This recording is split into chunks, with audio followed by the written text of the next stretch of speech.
Very, very delighted that actually after many years of trying, this year I'm going to visit Marina and her colleagues, and you know how that all started? Zig. Zig started working on me a long time ago, and we finally made it happen this year. We're looking forward to being there in March. And Marina and her colleagues have done really good research and drove this effort along. So it's my pleasure now to introduce to you the 16th Hall of Famer from the MOC Network. I'm very, very proud to introduce, in that regard, Pablo Bueno. No, bravo, Pablo. Pablo.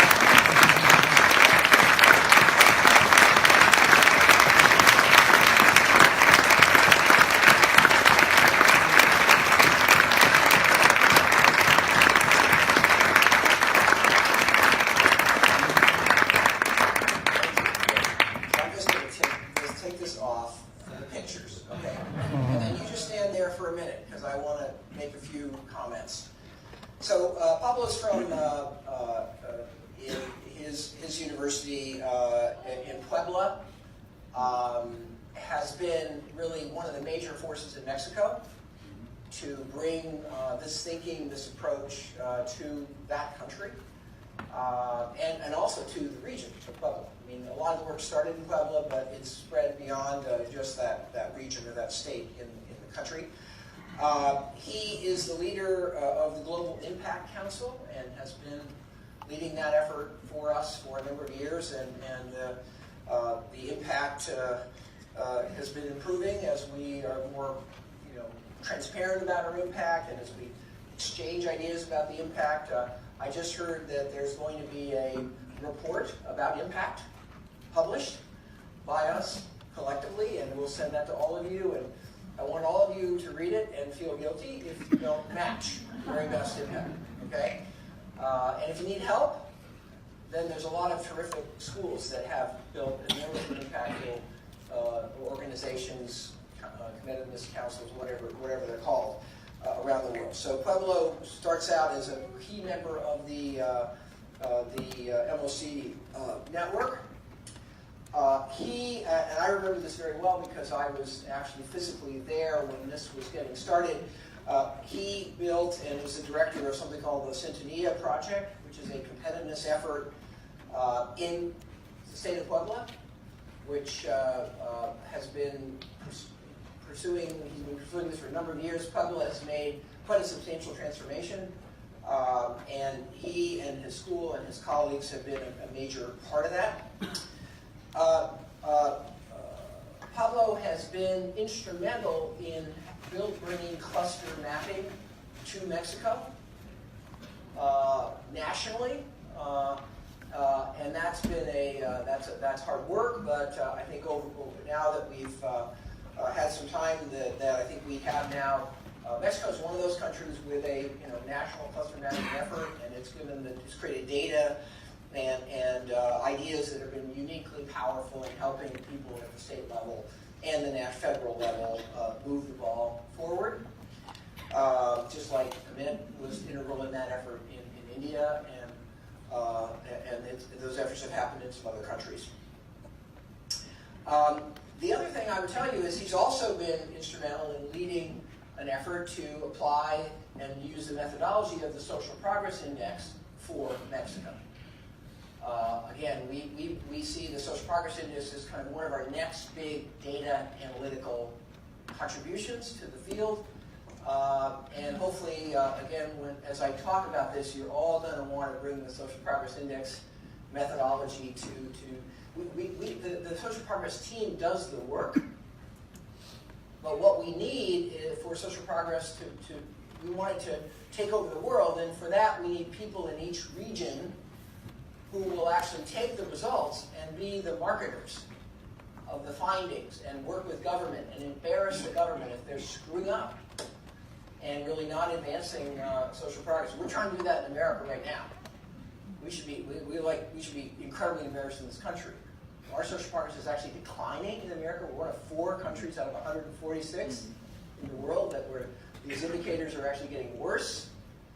And that's because of our political system. It's just not able to collaborate and get anything done. So we have gun violence issues and nothing happens. You know, we have all kinds of problems and nothing's happening. So I wrote an op-ed on this, if anybody's interested, about the U.S., and we're trying to bring this idea of that our social agenda is actually under severe stress, really, to thinking in this country. But we'd like you to do the same thing. We'd like, for example, when the Social Progress Index comes out every year, which tends to be more in the kind of middle of the year, we'd love each of you or each of your teams to actually write an editorial or the newspaper to analyze and reflect on the work. And hopefully you've got good news to talk about, and hopefully there are areas of improvement, but we have to bring this idea to the citizens. Citizens don't know. They don't have this data. You know, they complain and so forth, but we've never been able to benchmark this ever in history until about the last 4 years. And now we have 2014 to 2018 data. Next year we'll have 2014 to 2019 data. We can start to look at trends. Is it getting better? Is it getting worse? So as this social progress is, I think this is a wonderful area for each of you to actually speak out and kind of bring important thinking and ideas about competitiveness and development to your citizens and to your constituencies. So again, Pablo was one of the pioneers in this group in actually doing that in Mexico. And we are so proud of everything he's done.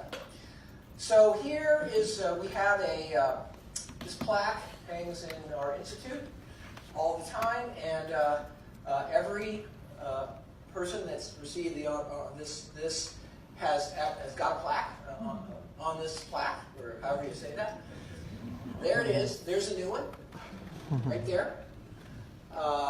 And part of this, we have a formal kind of certificate that we award each of the Hall of Fame winners, and I want to, with great thanks and great admiration, give all this and congratulate Pablo for his enormous work. So Pablo, thank you.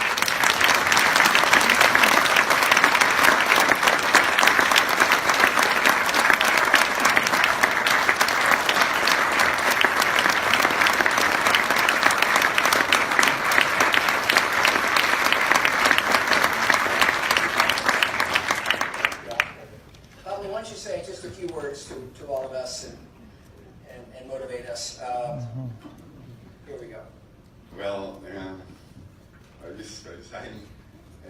I was just with the thinking from my heart, and I just have one word, and that's thankfulness. And I really thank you so much, Mike, for leading this great effort around the world. I really thank God for creating you. And for bringing to all of us so much wisdom. And I really believe that you have done such a tremendous job in the world.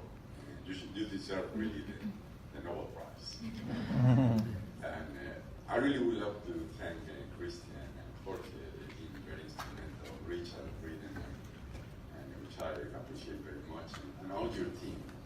They have done a tremendous job, and obviously every member here in the MOC, I appreciate so much, and I've grown so much because of several of you.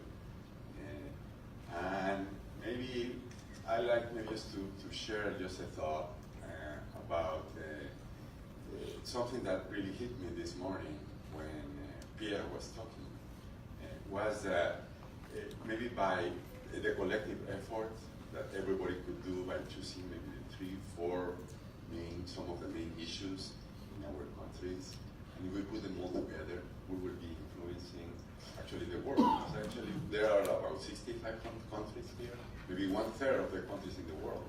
There are about 190 something countries. So we could really influence what is happening in the world by the collective effort of everybody. So I really would encourage everybody to keep working and helping all of us in all what we can. And you have my support, and I really feel very honored for this, Mike. I really don't deserve it, but there's so many people here that have worked so heavily. But But I thank you so much, and I also thank God for bringing